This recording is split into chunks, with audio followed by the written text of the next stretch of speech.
As our journey to discover fresh entrepreneurs and young achievers continues, we decided to move out of the political and financial capitals and bring Young Turks on the road, and quite literally. Yes, Young Turks is on the road, and let's take you through what the coming few months have in store for you. We move out of Delhi first and head south to the heart of Karnataka. Next, we get on the road to hit the beaches of Goa, followed by Hyderabad and then Chennai. From there, we go west to Gujarat and finally head east to Kolkata. So Young Turks is going pan-India, and we're now arriving at our first destination.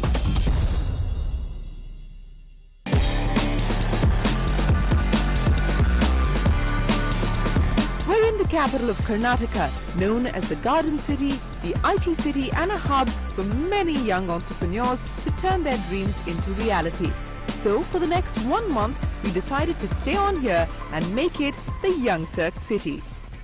That's right, we're in Bengaluru. I'm standing outside the Vidhan Sauda, that's the State Assembly. For 1 month, Young Turks on the road is going to be putting the spotlight on young achievers from Bengaluru. So stay on with us for the Young Turks drive.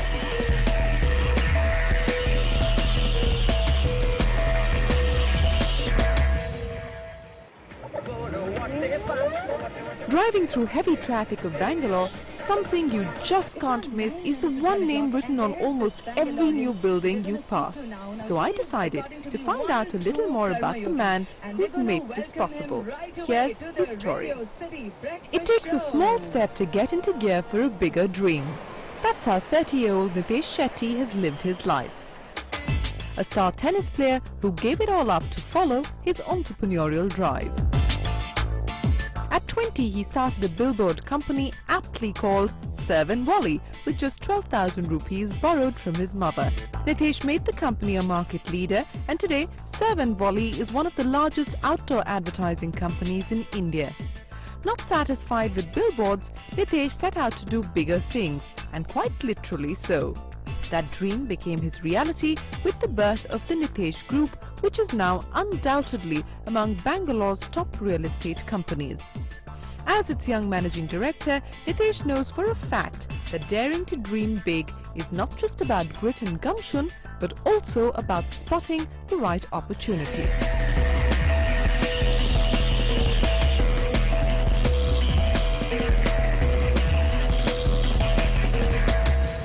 We're in Bangalore, we're at the Ritz-Carlton site. This is a hotel that's going to come up in the next 24 months. We've got with us the man who's brought the Ritz-Carlton to India, Nitesh Shetty. Nitesh, thanks very much for joining us. So from billboards to buildings and now the Ritz-Carlton, huh? It's been quite a journey for you, hasn't it?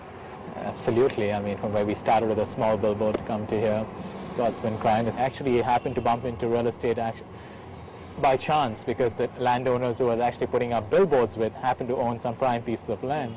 And I actually approached them and said, can I develop your property? So how did you convince them? Because you had no expertise. So this senior lady called Mrs. Nalini Mohan actually gave me my first break. Actually, she was in shock when she thought I've come for another billboard. And when she said, you want to start a building? So I was like, yes, but you're a billboard guy. So let me, consult my husband and come back. But what I did at the meantime was I said, let's take a chance. So I actually appointed a Singapore-based consultant, got in a Hong Kong-based architect. And I said, let's invest and get a design for that property done. And I actually went and presented it to her, and she's quite impressed. And that's how it started? That's how it started. But what's been the hardest part really as far as you're concerned of this entrepreneurial journey? Because you've started several businesses. You haven't been in the easiest sectors. You've been in highly regulated sectors from a government point of view as well. What's been the hardest part of this journey for you so far? The first one was age. Because in the initial... Nobody took you seriously? No. Yeah. So the initial years, as I was mentioning to you on the first property itself, okay, even in the billboard business, and I went into a local corporation to get a license for a billboard, the first guy, he would shrug you off because you don't know how to play the system. So cutting through the bureaucratic red tape, number one peeve, what were the others? Capital. Yeah. So when I went to the banks, the first thing for it be a building, my first building itself needed a sizable investment. It needed I needed a bank debt of about 8.5 crores. And it took me 1 year. Every bank, I went to every bank. You have the most profitable location and project, which every banker agrees. But he says, you're 22, you're 23. Collateral. How are you going to guarantee? So can we have your dad, granddad, somebody, collateralize, or can we get you another bigger partner who'll support you? That is the easiest way. So we are trying to tell them, why can't we go by the theory of the project? Why no, you don't have a track record in building. You don't have your outdoor business is 3 years old. Yeah. So it was a struggle, you know. Actually, it's God sent or what. There was a South-based bank called Dhanlakshmi Bank, which wanted a prime place on MG Road, and the chairman, Dr. Rao, was actually, who met me on the first day, said, we want to take the space, but you know, we want to buy it. So I said, so I mean, I don't want to sell it, I want to, it's a lease space. And finally, after meeting a few times with the board, so he gave you the 8.5 crores, and that was it. Yeah. With big investors like Citi backing him, there's nothing stopping this young Bangalorean. Picking up prime real estate in the heart of Bangalore is his priority. He plans to concentrate on the growing needs of the real estate market, focusing on a very high-end niche. The group works only with A-grade office spaces and 5-star hotels, and are currently also developing the Ritz-Carlton, India's first in the heart of Bangalore.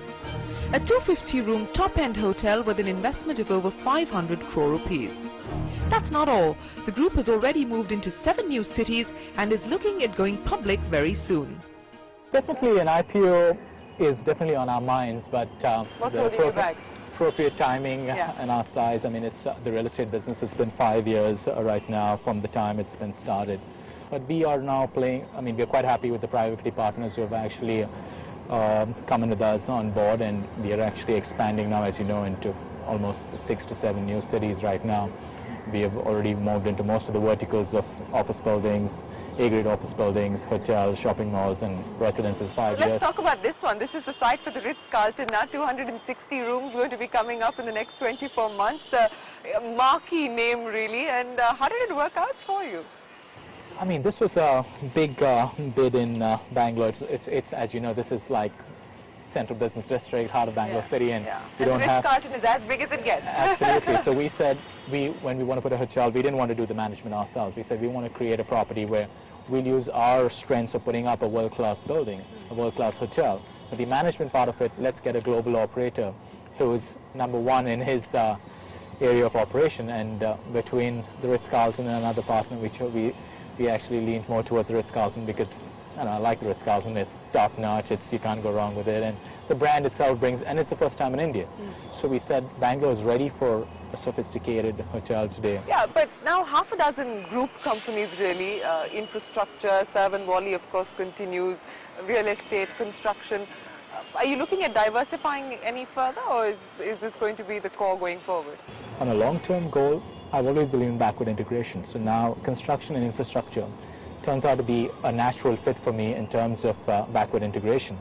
So that's the new company which we have formed, and we've already taken up a few assignments in Calcutta, a few assignments down south now on the construction side. I think we still have another year or year and a half to go before we actually make a mark on the infrastructure side, because we're talking about being infrastructure developers. Serving one ace after another in the property bazaar, Nitesh believes he's remained the same person. The disadvantage, however, of being so young is getting people to take him seriously. But his determination knows no bounds. Nitesh hopes that his smash hit will be making the Nitesh Group a world-class institution, and believes that his key strength would be getting into virgin markets where he can beat the smaller players hollow. Where from here? Because you've talked about business plans and you've talked about where you actually see the company headed, but do you have a specific goal or do you have a specific target that you want to sort of actualize in the next 5 years? You know, what's the growth plan looking like? Currently, personally as well as professionally. On the company side, yes, I mean, in the next 5 years, we have some internal vision documents which have been created. But a couple of them which we are very, very focused on now is create an institution. We want to create a world-class company. We want to ensure we do the right things in terms of deliveries, execution capabilities, bringing in an organization which tomorrow can cater to the customer's needs.